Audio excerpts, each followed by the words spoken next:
Hello, peoples, and welcome to Esoterica Cinema, the program where we take films and discuss the hell out of them. My name is Jason Peters, and with me, as always, is the man whose experiments with animal transmogrification inspired that weird little mini Marlon Brando creature from the island of Dr. Moreau. That's right, it's Mr. Ryan Seabold! What's up, Jason? How's it going, buddy? It's good. I felt like we should go with like a really well-known property like the island of Dr. Moreau to make a joke towards, you know? Yeah, total pop culture reference of the moment. About. Yeah, way to really land it with the everybody's kids. Tongue. See you on TikTok, everybody. But no, we're not here to discuss those weird creatures from that movie. We're here to discuss some weird creatures from a different movie called Poor Things. Ryan, hit our audience up with that description. That's right, Jason. Today's film takes off your bloomers and grabs you by your hairy business. We're talking about 2023's Poor Things, directed by Yorgos Lanthimos, a director we've covered early on in this show's history on our second episode with his movie The Lobster, which we both enjoyed. This film is a fairy tale of sorts about Bella Baxter, a young woman who is brought back to life by a mad scientist in a macabre experiment. She runs away with a slimy lawyer as she mentally comes of age through her hedonistic experiences with a raucous cast of characters that she meets along the way. With each lesson learned, she grasps at what it means to be a woman in the complicated world around her. The film stars Emma Stone, who won an Academy Award for her role and co-produced, Mark Ruffalo, Willem Dafoe, Rami Youssef, and more. It was made on a budget of around $35 million and brought in $117 million, which is Lanthimos' highest grossing film so far. This film wowed most, but left some confused or disappointed. But Jason, this is our show, not theirs. So as always, I've got to ask you, what did you think about this movie, bud? And Ryan, as always, I'm going to be happy to tell you first, do want to ask anybody watching if you like what we are about here on this show, please go ahead and like, subscribe, and follow. If you're listening on the podcast, we certainly appreciate you. If you're watching us on YouTube, we appreciate you as well.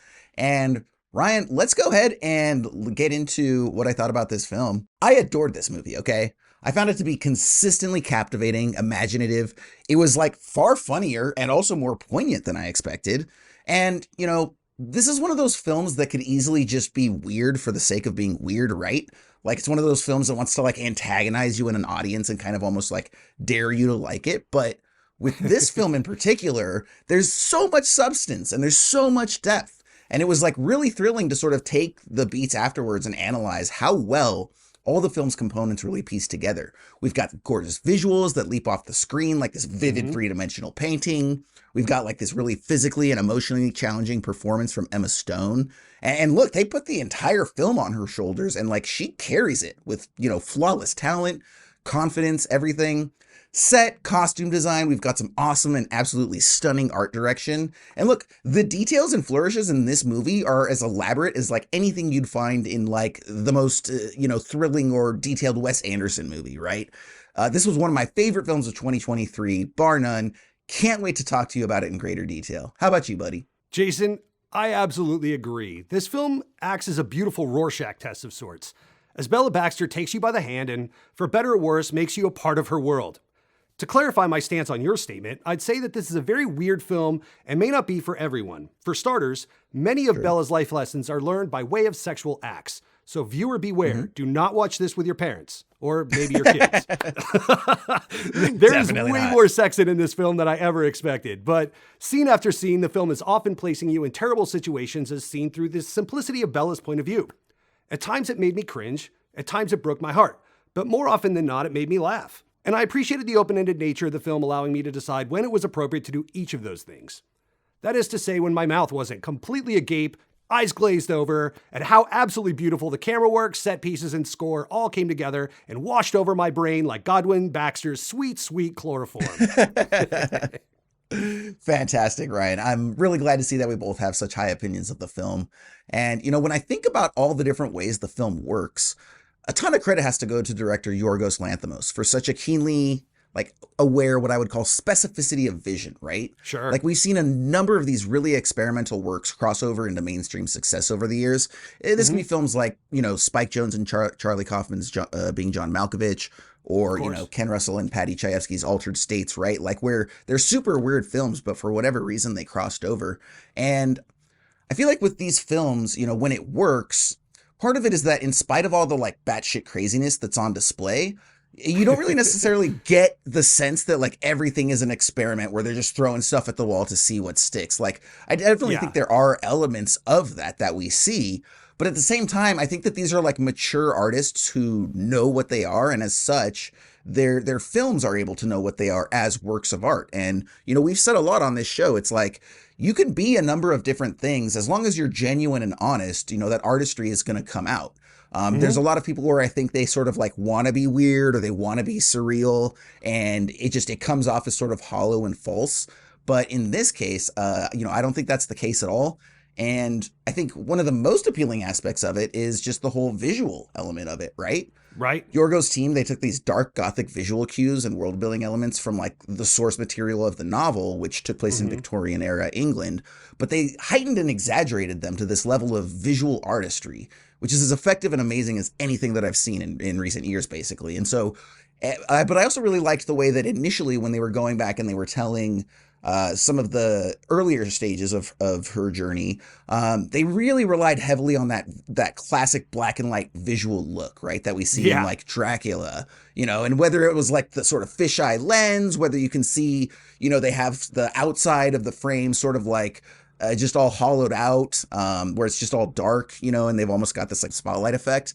The porthole shots. Yeah, those are cool.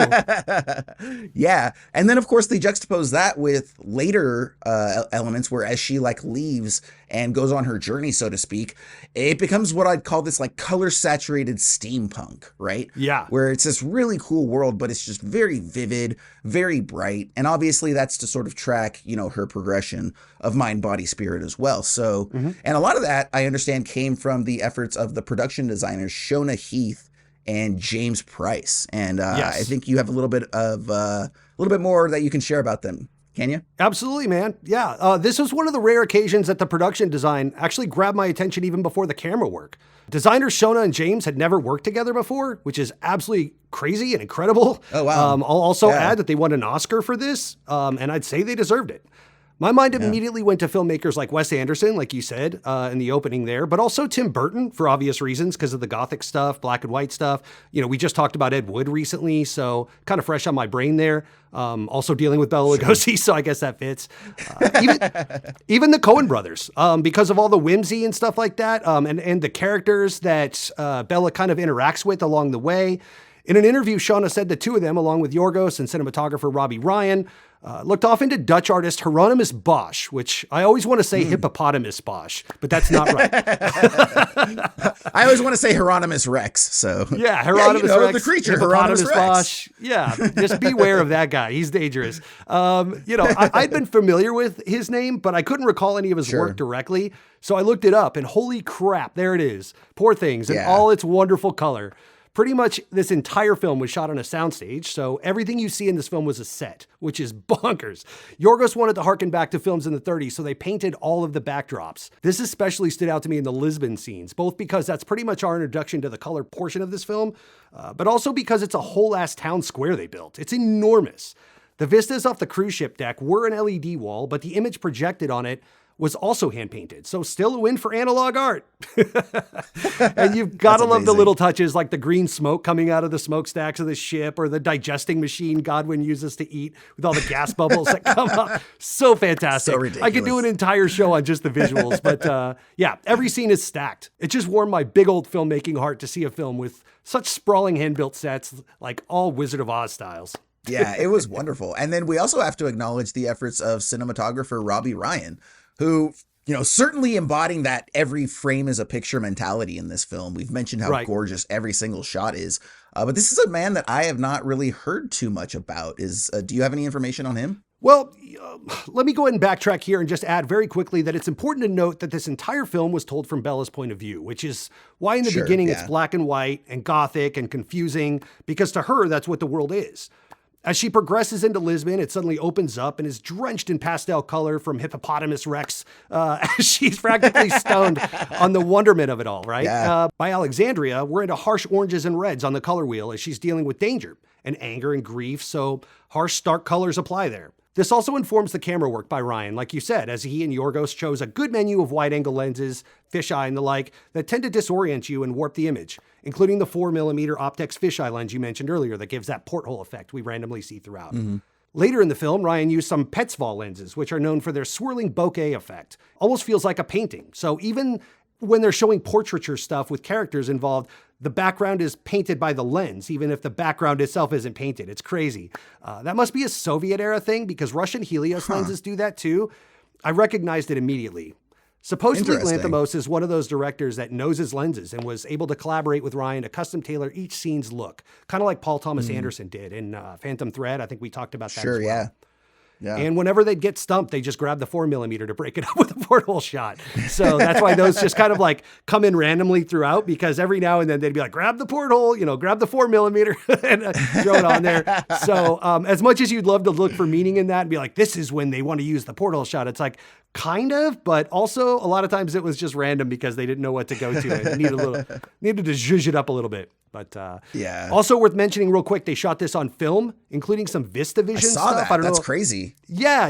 Do you remember VistaVision from all the old Alfred Hitchcock stuff like Rope? And, they would always put that at the beginning. That was really special. So they got an old VistaVision camera. They shot some of that, including the reanimation scene with her. It's a larger format and camera, and it rarely exists. So that was pretty cool too. This whole thing was shot on film, so I thought that was really interesting. Yeah, that's amazing. Yeah, specifically with the camera work, dude, like so much of that was just so visually interesting to watch, right? Yeah. I love that they have pretty much, this is totally what I would do too, is like anytime they're in a hall or corridor of any type, he's like, steady cam shot, get that camera down hip level to knee level, let's go. Yeah. And it just has such like this larger than life look. He also does this really interesting thing often where when a character is entering, instead of just starting with, like, let's say they're walking through a doorway, right? Instead of just starting with like a close up or, a shot of the door with them coming through, he'll show like the subject, like something else in the room, and then like whip the camera over to the person entering. I noticed and that. then sort of follow them. And that's a really cool effect that he does. He also does, I notice he's a fan of like when people come into frame, he'll sort of start by like moving down a corridor and then it'll sort of like pivot, to a sort of like 90 degrees, but like really slowly. And it gives this really nice effect where the camera's crossing over while the subject enters into frame. Really elegant camera moves like that. And again, just, taking that with all of the super 4mm, just extreme fisheye lens that we talked about. Right. Yeah. All of the different, it was just really amazing. So even if tons of zooms too. Did you notice all the zooms? Yeah, dude. No, I was going to say that as well, dude. Like he's somebody who really, zooms often to me, like they're always going to feel like 60s and 70s gritty filmmaking, right? Yes. Like that was when they came out with that. And like every single Gene Hackman movie features like an 80-foot zoom. Yes. Right? Yeah. And so this zoom lens that they got is 16mm to 110. It's a huge throw. So they were able to do all kinds of stuff. Apparently this is the first movie that they've collaborated on where they've used a single zoom lens. And so they're like, let's go big. Wow. That's awesome. Yeah. And they use it really nicely. It reminds me of, to your point from just a moment ago, it does remind me as well of Paul Thomas Anderson, who is very elegant with his camera movements and does a lot of those similar types of compositions. So it's really it had effective a very Phantom Thready kind of feel to it when I was watching this. The cinematography reminded me of that, because that movie was that had a vintage feel to it too. Like it felt old, like it had existed for 30 years kind of thing. You know what I mean? And this film kind of felt that way too. This didn't feel, part of it is because it is shot on film, of course, but they and the set deck and all of the things we just talked about, but had a very classic feel to it. Yeah, no, it absolutely looked gorgeous. And speaking of gorgeous, can't be overstated how much this movie puts on Emma Stone's shoulders, right? And how just effortlessly and with such a level of strength and grace, and Ryan, to use a term that we love, good old-fashioned commitment to the bit, man. Nobody commits to the bit harder than Emma Stone does in this movie. She goes so hard. She goes as hard as like Kate McKinnon, like in terms of just committing to the bit, right? Who's one of my all-time favorite actresses, comedic or otherwise. And what's most impressive is that she's committing to both the emotional as well as physical aspects of Bella Sure. simultaneously and in equal measure, you know? So, like, as we look into Emma Stone's eyes, especially through the first half of the film, like, I'm not looking at Emma Stone, right? I'm looking at Bella. I'm looking at this wide eyed, confused, joyous, wondrous, upset creature that's just trying to figure out what life and everything is. And it's like, I genuinely believed as I was watching that she was mentally a child that was like placed in a physically adult body, right? Which is nuts. Like, that's an insane thing to propose, let alone to get somebody to buy into that, you know? Yeah. She does that through a lot of the physicality, the way that her body kind of slowly grows into itself, and also the subtle differences that Emma Stone employs in each scene that progressively follows, right? So each scene that follows the one that preceded it, she's giving just a little bit more evolution, right? Just a little bit Yeah. more maturation. And so so by the end of it, when she does turn into this fully fleshed person, you know, and is walking normally and speaks very eloquently, we believe her. Like, we believe that she got there. It's not like, one of those things where it's like, oh, my favorite way they do this is the instant curing of alcoholism, right? You always have an alcoholic character and he's like, I gotta be better for my family. And the next day he's like, guess what, family? Alcoholism's gone, right? It's like, that's not how it works. It takes years and years of evolution. And so because her journey, is her going from literally an infant mentally to an adult, that's a huge journey that takes a long time. And so for her to be able to hit the broad strokes, but also successfully weave those in between moments was just so skillfully done. Like, I think she's a master thespian at the height of her talents right now. I think she's one of the best actresses of her generation at this point. I think her Academy Award is more than deserved and earned. And I was really, really impressed with the strength of her performance and how much she carried this film. Yeah, man. I mean, agreed. And since you brought up name alliteration, let's give some quick love to all these fun names to say, like Godwin Baxter, Max McCandles, Duncan Wedderburn, Alfie Blessington. Such great names. Bella Baxter, of course, our main girl. Yeah. Bella Baxter. Really just fun. like, it's so much fun to say all these names. And yes, Emma seems to be having a lot of fun here, playing a woman driven completely by impulse. The comedy is often found in how simple she views life and at times how much sense she makes. We should by nature side with the ancillary characters like we do in the classic masterpiece Encino Man. But it's like, who do people... But it's classic masterpiece indeed. Right. But it's Ryan. The cheese is old and moldy. Where is the bathroom, sir? El queso está viejo y podrido. ¿Dónde está el sanitario? So in Encino Man, he's acting, like a caveman and everyone's like, ooh, what a weirdo. But in this movie, she's acting, like a child and everybody's just like, no, that checks out. So everyone's just kind of in on it. And it very much did remind me like a Coen Brothers, as a Coen Brothers movie in that definitely. way. But it's like, also, why do people not just have sex all the time? When she said that, why do people not do this all the time? It's like, you're right. Why don't they? Yeah. I don't know. I don't have an answer for you. But yeah, Emma took big swings here, showing the evolution of child to womanhood, just like you said, and all the range that requires. That's bananas. In the beginning, they kind of teed that up when they were saying how her hair grew like 2 inches in a day or something. The McCandles character was saying that. But yeah, that also kind of infuses a ton of emotion into her darker moments because of her innocence and just not realization and all of that. So that kind of helps soften the blow of the narrative, I think, along the way, because there's some really dark stuff happening. And by the end of the film, she's grasping power and control. So, at times she's hilarious in her ignorance. In other scenes, her character is graphically showing you all the skeletons in her closet. All of her first time dancing, first time masturbating, first time experiencing true empathy, in the Alexandria scene with the poverty and everything. It's a real, this is how the sausage of life is made kind of performance. And she's laid bare in all of it, both literally and metaphorically. Yeah, I agree. That moment as well reminded me of the Barbie movie. Did you ever end up seeing that? I did not. Yeah, there's a moment where she kind of, just first steps out into the real world from the toy world. You're so beautiful. I know it. And it's that same thing where she's seeing sort of all the different flavors of life for the first time, and she looks over and she sees a couple that are, nuzzling, and it's like, oh, that's nice. And then she looks over and sees like, some kid, being yelled at by his mom, and feeling super bad. And then turning around and seeing this, guy on the phone, biting his nails and experiencing anxiety and, depression, obviously, and stuff like that. And so, it's a really interesting device to sort of have these characters where they're not tainted by the world yet. And so they're able to, and us by extension as the audience are able to have those moments that, give us an opportunity to reconsider that, Sure. And all of the different flavors that make up life.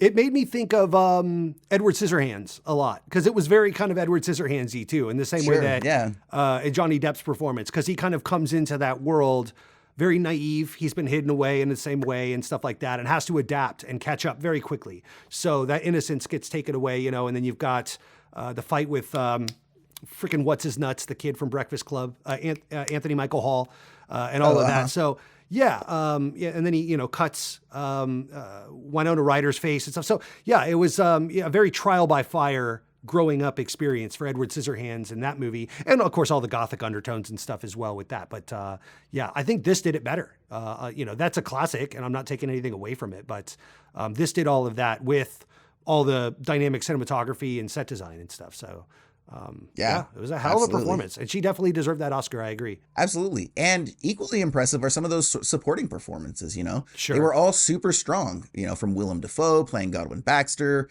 Mark Ruffalo playing Duncan Wedderburn.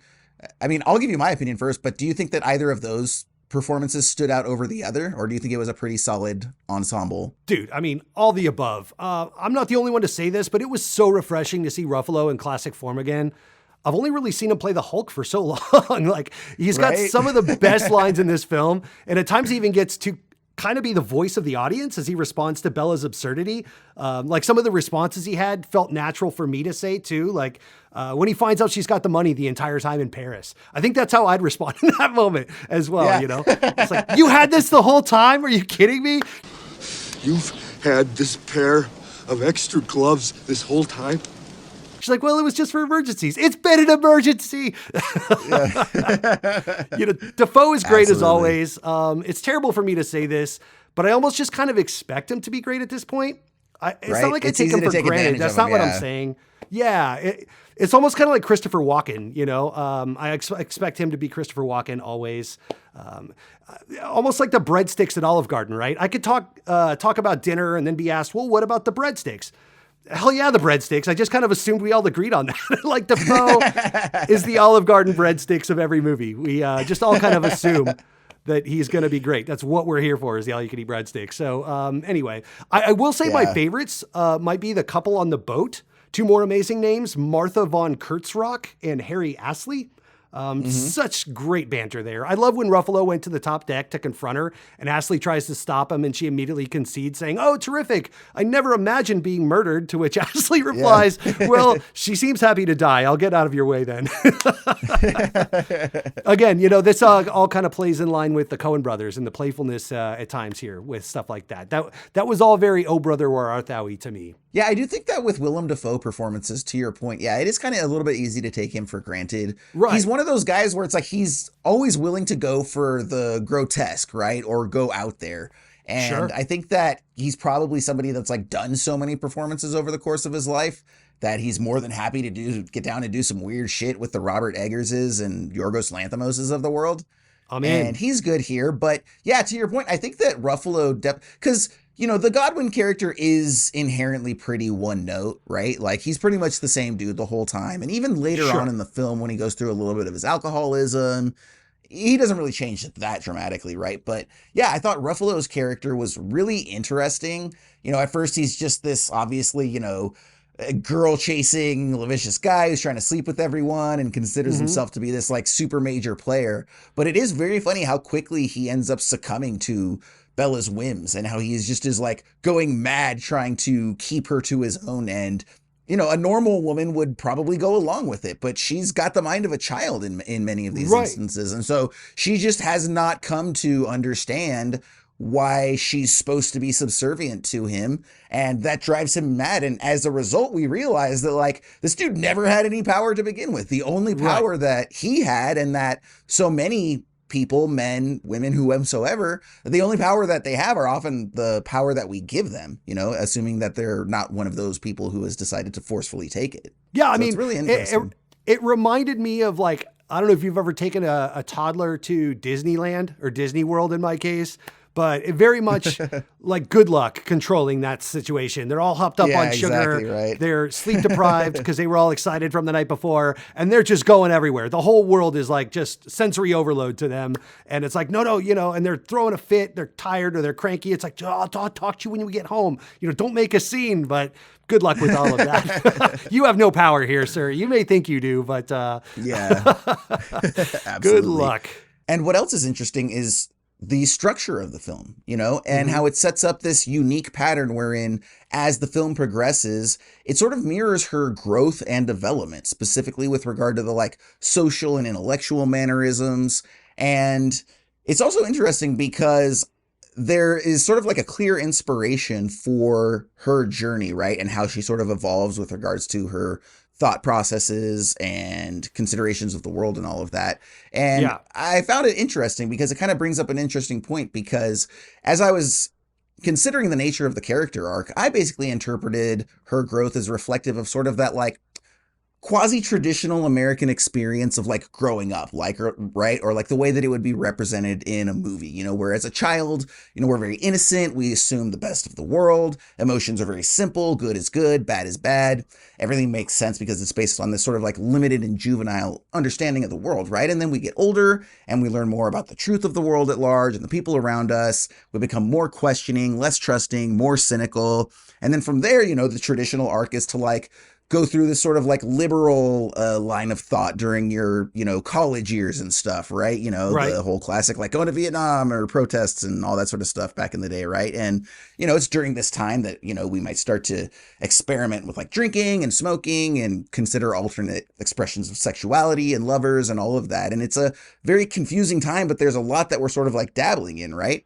And so we see that in the movie, like her growth, you know, she grows into all of that, even, you know, going to these like socialist meetings with the one woman in the brothel In you Paris. know. So to me, it was really a story of just about like the nature of maturation and, you know, going from adolescence to adulthood. But as it turns out in some of our research that you found, it wasn't exactly this that he was intending or necessarily used as inspiration. Sure. So maybe you can talk to a little bit about the template that he was specifically using when he was setting up this journey. It's kind of a loaded question. I'll admit, I got caught in a vast Dune-sized wormhole on YouTube about all these theories about what was being said here and what Yorgos meant about this or that, all the metaphors and this and that. They range from pointing out Bella's journey through all the different periods of art, such as like Enlightenment, Romanticism, and then like capitalism and the industrial age, etc., stuff like that, to discussing Yorgos commenting on feminism and some even criticizing him for the male gaze and not having the right to do this, which Emma Stone is always quick to shut right the fuck down by pointing herself out as producer and having a voice as the lead actress here. Like, hey guys, this is kind of Emma, like, I'm the one that did this, so I get it, but you're wrong. Yeah. But yeah, yeah, I'm not just like some little puppet of Yorgos that just does whatever he says. I actually was like instrumental in wanting to do this and making it happen. Yeah, I mean, she, as a producer, she had a lot to do with the making of this film and a lot of the creative decisions here. So I was delighted in my research to find Yorgos as the most chill of dudes. You know, as far as like... He doesn't speak up because he doesn't need to. Right. So, you know, you would think that someone would be very hard-nosed about his opinions on stuff like, oh yes, we did this because of this or whatever.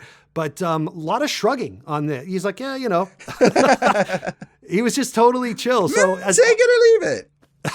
Right. So like as odd as his films can be, you'd be right in expecting him to be a wild, eccentric dude, but he falls more in line with the likes of Cronenberg and David Lynch as just really nice, simple guys that have wild imaginations.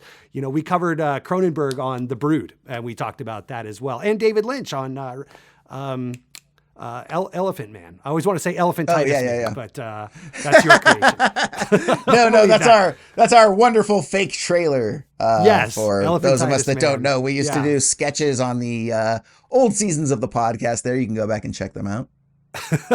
Coming to a theater That's quite this fall. fun. Yeah. But yeah, by his own admission, Lanthimos claims this is art. And just like when you see a painting in a museum, you're going to get something different out of it that I would or anyone else would. That's why I posited this as a beautiful Rorschach test in my opening bit. This movie is kind of a barrage of ideas, and I think it's wonderful that we could each appreciate it on our own level, right? I do agree that the huge adventure of it all took me by surprise, though. Obviously, this gets compared to Frankenstein a lot. That's like the immediate go-to because person pieced back together, comes back to life, whatever. But you know what this reminded me of? Because of the adventure of it all, like what you were saying, is Pinocchio. Huh. Creepy old guy brings a kid to life as a companion of sorts. They bail to go be a real boy or girl in this case. They get into a ton of mischief along the way while learning lessons. Mark Ruffalo's character is basically the Fox character in the Disney version that sells Pinocchio to Stromboli. I went and watched Pinocchio. Actually, I put it on last night while I was doing my research and kind of hammering out my notes. And it was like shot for shot. I was like, holy shit, this is perfect. Like she ends up in Pleasure Island, which is kind of like Paris. And all of that. So, I mean, old Pinocchio doesn't get a ball gag in that one, but you get the idea, right? Might have done him some good, kept him from lying all the time. Who knows? Ball gag. Yeah, no, I felt the same way, man. Like, I was really surprised that it was like such this huge journey, but what also struck me as I was watching it is how, in spite of the fact that it is this like really large, grandiose journey, so much of the film feels claustrophobic, And with us, the audience kind of like feeling the same way that Bella does, where we're sort of being like confined by these domineering men. And, we don't understand why they're not letting us out, right? Like, come on, Lanthimos, let us out of here. Let's go on a journey. And then after about a half an hour, he does, And so it's very cool the way that the structure of the movie kind of allows us to experience Bella's journey. It's a direct reflection of hers. And to that point, we do see that like Bella, as she's going on her journey throughout the course of the film, it's essentially just like a series of different domineering men that are trying to hold her back, right? And at first it's like Godwin and the Max character, and then we see Duncan that comes in, and then later, at the very end of the movie, it's the ex-husband of sorts-ish, I guess you could say. And that's Alfie Blessington, played by Christopher Abbott, and he objects to the marriage between her and Max and sets up that dramatic standoff during the third act. But, Ryan, one of the things that I was wondering is the way that Yorgos was able to so effectively capture that sense of like claustrophobia.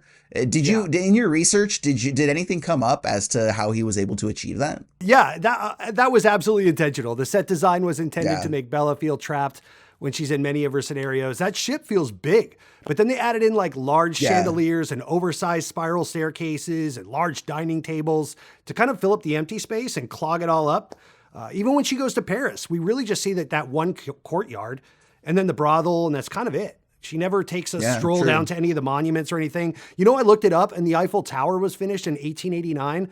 So depending on when you put this film's time placement, it would have been the new hotness around this time. Like, let's go see the Eiffel Tower. Nope, got some fucking to do. But yeah, to your point, you usually see a film like this play out like Oh Brother or Forrest Gump, where you're zipping here and there and going places, but she's almost always in a room or trapped by something. Yeah. It was very, very claustrophobic and definitely interesting. I mean, obviously you've got the sets and stuff that kind of limit to where you can go because of the way they shot it. But that was all very intentional. Yeah, and I did notice that, where it's like, even though, as we sort of go to all these different places, we're really just kind of staying in one space for each of the different sets, right? So when we're on the cruise, we're really just in that, sort of like large lobby the entire time.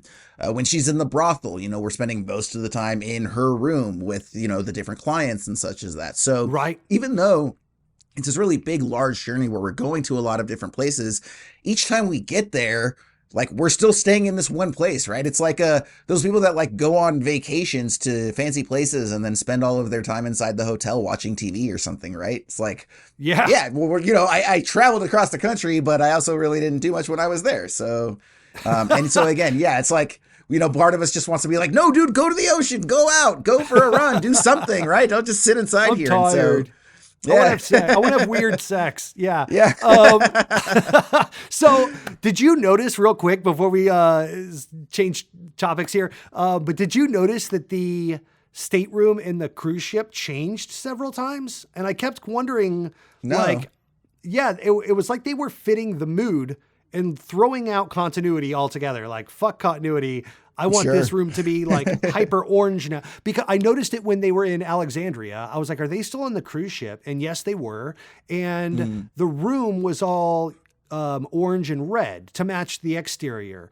And I was like, it wasn't always orange and red like that, was it? So I scrubbed back when she came out of the chest or whatever the luggage that they snuck her on board with. Ruffalo did. And it was all like blue and green and stuff at that point, like kind of like Regal. And so in my mind, I'm thinking, did they switch cruise ships? But no, they didn't.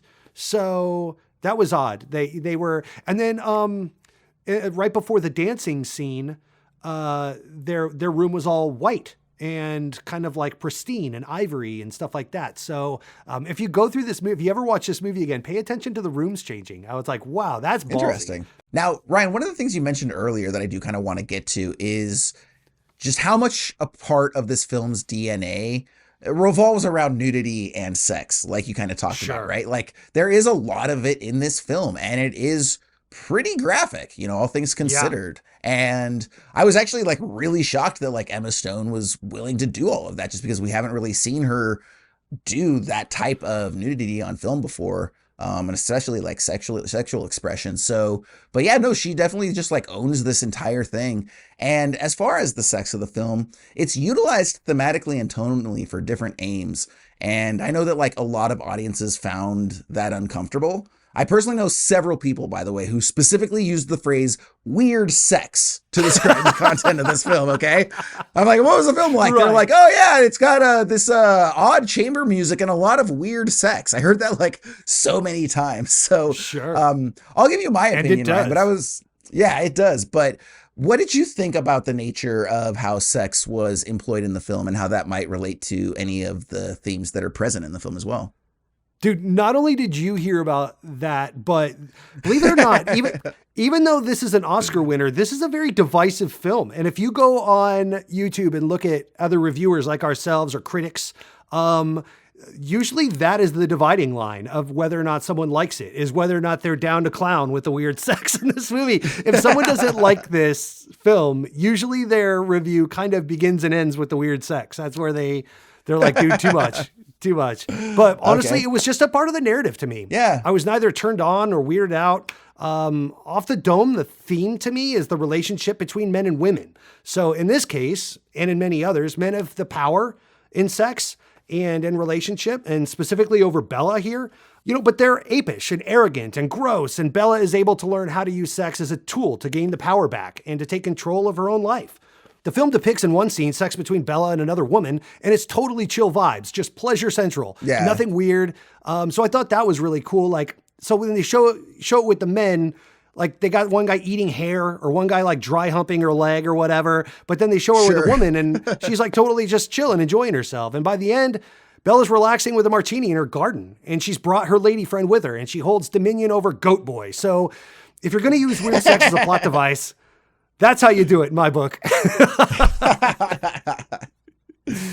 That's funny. Yeah, I think what most surprised me, and pleasantly might I add, is that I do understand the criticism of the sex being weird and uncomfortable, but personally, like, I kind of found it to be comically so, Oftentimes when unconventional sexuality is represented on screen, it can often feel exploitative, right? As though the director's trying to like live out some weird, creepy taboo, and you're like, you kind of get the sense you watch it, you're almost like, yeah, I get the sense that like Tarantino really likes feet, right? And that's why we're lingering on these feet for like 7 seconds at a time, or even, so more dramatic instances, Vincent Gallo movies, for example, right? And this didn't feel like that, many of the moments of the full frontal nudity, they were actually quite funny, especially just in how frank they were depicted. And it's like, especially coming from somebody who really like doesn't quite get it. And it's not that she doesn't get it, it's just that she doesn't get us and our, what some people might describe as puritanical approach to sex and all of this, to her, Yeah. it's just something that you do and it's fun and it's awesome. And like, wait a minute, you're telling me that like I can do this thing that I love and get paid for it, right? Like, Right. imagine if someone was like, Ryan, I'm going to pay you to drink beer. You'd be like, fuck yeah, bro, bring it on. Let's do it. Yeah. So that's kind of how she takes this. She's like, this thing is awesome and I need money. So like, why wouldn't I? There's no built-in societal shame that she's supposed to be feeling through this, Sure. And it also didn't seem like, oftentimes when you'll have these dramatic and graphic sex sequences, you kind of get the sense that like the director's sort of like into it a little more than he should be, right? And the camera will just sort of like almost leer at the people. And so, again, what I found most refreshing about this film is it's like, again, a lot of that weird sex that people talk about, like, to me, that was funny. Like, I thought it was used to comedic effect. And so I would much rather have that than, some guy who's like, oh, I want to see you get freaky with a snake because I got this like deep down perverted fantasy that I can't act out in real life. So I'm going to do it with my Right. actresses or something. Right. So I really appreciated that aspect of it. And look, I mean, she approaches this, to your point from earlier, like she was very insistent on doing these scenes. She's being asked to do very graphic material, much of it, pornographic in nature.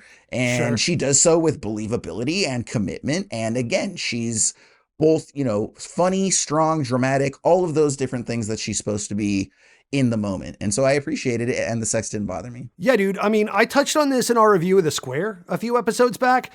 Sex to me, when you take away the movie elements of sexy lighting and soft lens filters and selective camera angles and all the sexy music, right, all the saxophones and all of that, you just get down to the act of sex, and it can be quite funny. The humor here is typically in the men she's with, just giving it their all or trying different kinks or whatever.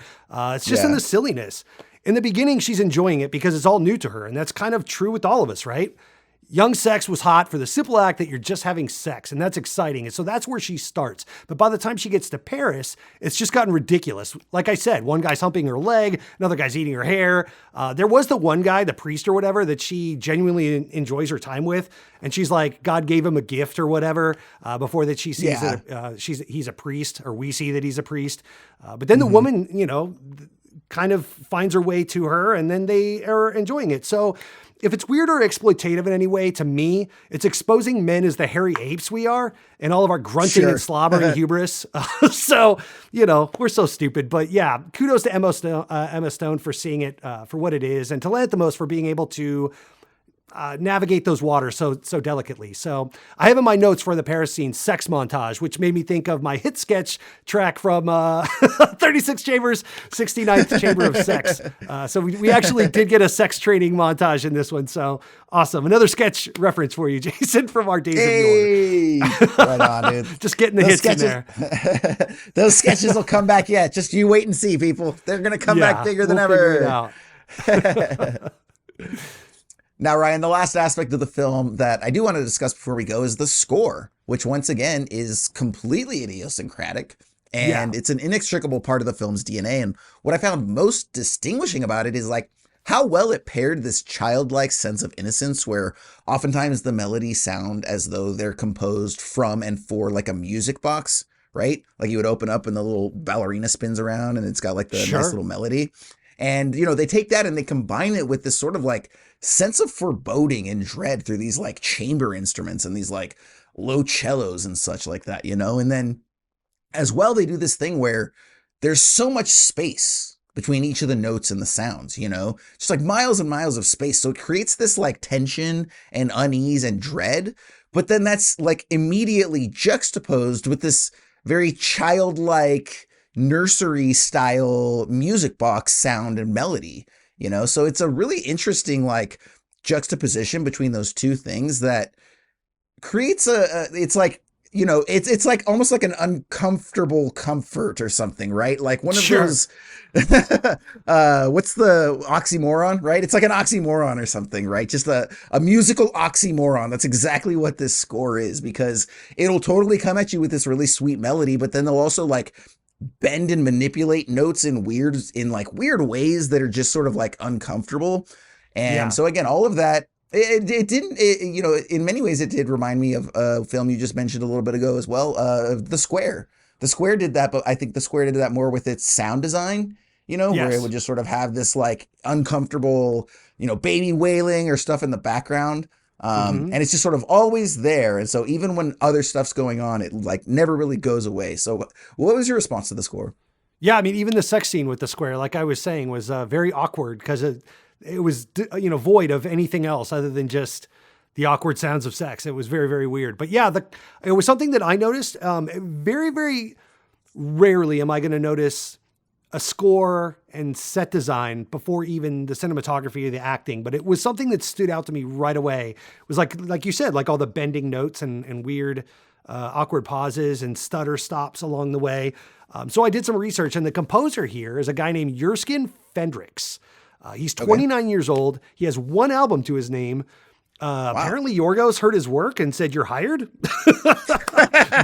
First time scoring a film, and go. That's like some old school, like 1940s, like filmmaking story. Like, Right. oh yeah, you know, I showed up as a carpenter, and they're like, hey, we like your moxie, you're hired. Right. Yeah. Get in there, kid. But yeah, I listened to his Show album. up tomorrow with a change of pants. Dude, so I listened to his album, his one album, and it is exactly what you think it is. It's so crazy. The Flaming Lips Awesome. would listen here and be like, what? Yeah, he was nominated for an Oscar and lost to Ludwig Göransson for Oppenheimer, which I guess if you're going to lose to someone, Okay. let it be him right now. That dude is Yeah, on right. fire, and I love Ludwig Göransson. He produced a bunch of Childish Gambino's early albums. I think all the way through Awaken My Love, which is fantastic. And then now he's doing like Mandalorian. Of course, he did Oppenheimer. He's doing if you're working for Christopher Nolan, you've kind of earned your stripes in this business. So, Of course, yeah. anyway, but yeah, like you said, tons of bending notes, kind of taking a beautiful moment, like even the softer moments and like warping it. So it would like start Sure. on key and then kind of like warp off key to like unsettle you and make you Yeah, kind of exactly. uncomfortable in it. So I thought it almost felt like it reminded me of Sigur Rós at the time. Do you know Sigur Sure. Rós, the Icelandic band? I do. So yeah, absolutely. same type of deal where kind of like melodic, they use instruments you're not used to hearing, lots of strings or xylophone or kind of weird things like that. So yeah, but the bending of it, the notes and kind of the changing of the mood, I thought it was really savvy for, maybe it has to do with him not scoring a film before, right? Like, Yeah. maybe that was part of Yorgos's decision making is like, let's get someone that knows nothing so he has no instincts to rest on. He's just going to give me something absolutely fresh and we'll get some fresh ideas instead of, you know, trying to do what he did last time or imitate somebody else. Let's get this weirdo kid, you know, in there and he Yeah. killed it. I love the score for this. It fit perfectly. Now, I don't think you could put this kind of a score to many other things. So we'll see how course not, far his career goes in this industry, or if he's able to adapt, or if he's just going to be used by weird people. But we'll see. TBD. Yeah. Also have to see if he comes out with any more hit pop albums. Yeah, right. Dude, give that a listen. I'd be interested in your opinion on that. It is funny too, because what you said just reminded me of a famous clip from Orson Welles where they were asking him about how he was able to do such wonderful things with Citizen Kane. And his response was just that it was pure naivete because he didn't know what he was supposed to know or not know and didn't know what he was supposed to do or not do. And so he just was purely creative and just did anything that came to mind. And so it ended up with all of these innovations, you know, and everyone's like, wow, you know, how'd you come up with that? He's like, I just did because I didn't know I wasn't supposed to, you know? So, Right. Now, Ryan, this does bring us to our final thoughts on Poor Things. Ryan, if you had told me that a sexually explicit journey of a baby's mind maturing into a woman's body set to heavy chamber music would be one of my favorite movies of the year, I would have told you, yeah, okay, maybe. But I definitely would not have been expecting such beauty and emotional resonance to go with those sensibilities of the macabre and grotesque. And I certainly would not have expected to laugh out loud multiple times the way that I did. As only the second Lanthimos film under my belt, I am so excited to explore the remainder of his library, and if the upcoming release of Kinds of Kindness is any indication, we could be getting significantly more work from what I'll call the holy trinity of Lanthimos, Stone, and Defoe, right? And I am definitely going to be here for that. And also, you know, just me. Is that a great name for a law firm or what? Anyway. Right. So visually enticing, rapturously performed, and also damn near unclassifiable in all of the best ways. Poor Things is an exquisite work of art that I will remember and appreciate for a very long time. How about you, Odie? Yeah, Jason, I totally agree. And you kind of took the words right out of my mouth here. It's hard for me to put my finger on precisely why I love this film. There's so many reasons, really. The story was great. The department heads all crushed. At 2.5 hours, it was somehow the perfect length. And that's a bold statement from old goldfish brain Ryan. The acting, King the of the cinematography. 87-minute film. The acting, the cinematography, earth, wind, fire, water, heart, every piece of the puzzle comes together like goddamn Captain Planet. It's a wonderful casserole of filmmaking. I will add that I've actually seen this film a couple of times now, and it got better on my rewatch, as you just tend to notice more of the detail on display. Like yourself, I cannot wait to see his other films and what kinds of kindness has in store for us in a few weeks or so. I smell a mini episode coming soon, Jason. Awesome. So yeah, listen, we really appreciate you joining us here for this review. Do want to remind you once again to go ahead, like, subscribe, follow, whether you're on YouTube or the podcast. We certainly appreciate you. Go ahead and hit us up on email, esotericacinema@gmail.com. Let us know any movies you'd like for us to look at, your opinions on our reviews, your opinions on any of the films. We would love to hear from you. And if you're on YouTube, you can go ahead and drop those in the comments right here. Now, Ryan, we will go ahead and wrap up as we do with our 3 adjectives feature. Would you mind describing that for any of our new audience members before you give us yours? 3 adjectives feature is a way we like to wrap up all our shows, where if you just came out of watching this, how would you very briefly describe it in just a couple words or less to one of your friends if they asked you what you thought about it? And so as a quick example, mine are fairy tale, because it is, macabre, because it is, and masterpiece. And I don't throw that word around lightly, but I do believe this is. How about you, Jason? Yeah, so for me, we got to go with charmingly peculiar. It's one of those films that's just so idiosyncratic, but it's also not just weird for the sake of being weird, as I queued up at the top. Exquisitely crafted. Every aspect of the technical execution in this film is just flawless and unconventionally fantastic, right? Again, to your point from just a minute ago, it's a wonderful movie. And if you sat here, I just went into all the things that I liked about it, but at the end of the day, it's like, I still don't quite understand why I like it as much as I do. And maybe that's what makes me like it even more than I might have otherwise, because it's got that fascinating element of the unknown, right? It's like the mysterious boy or girl that you like just met that you don't know too much about, and your imagination's going wild with all the things that may or may not be, and like you haven't had enough time for the unfortunate reality of who they are to sink in yet, so you're still in that like starry-eyed phase of just wonder. So all of that for me is just going to amount to a star rating of 5 stars out of 5. Hell yeah, brother. I really thought I was going to go closer to the 4.5, but once again, I kind of had a similar to The Square. The Square obviously wasn't so high of a rating for me. I ended up giving 4 stars, but as good as the watching experience was, the deliberating, the considering it, the realizing what was going on, breaking it down, seeing how much meat was on this bone all the way across the board from every single different department head. Like I said, I did not expect for this to be a 5-star movie when I went into it, and I'm very happy that it was when I came out of it. How about you, buddy? Yeah, man. 5 stars. Same. Hey, I could not all think right. of a single reason like why to deduct anything. I kept trying to say, well, Correct, you can't. exactly. Like, you can't give this 5 stars. It's like, why? Why not? What are you gonna? And I'll kind of add to that again, this was my 2.5 watch of it, and it was even better. Like it. So if you're gonna say this movie rips and it's better the second time, there you go, 5 stars. Right. What else do you need? Absolutely. Yeah, it is funny. Sometimes I feel like we do have those movies where it's like, wait, I can't give this 5 stars, right? I'm not going to give this 5. Dude, I think I'm about to give this movie 5 stars. Yeah. I remember I was very much that way with Phantom Thread, right? It's like, I'm not about to give 5 stars to a movie about a dude making dresses the whole time, am I? And I'm like, hell yeah, I am. That movie's amazing. Let's do it. 5 Let's stars. do business. And to your point, you think about it, it's like, what am I going to take away from it? Like, what can I deduct from it to get that rating down? Nothing. Okay, 5 stars. You've earned it.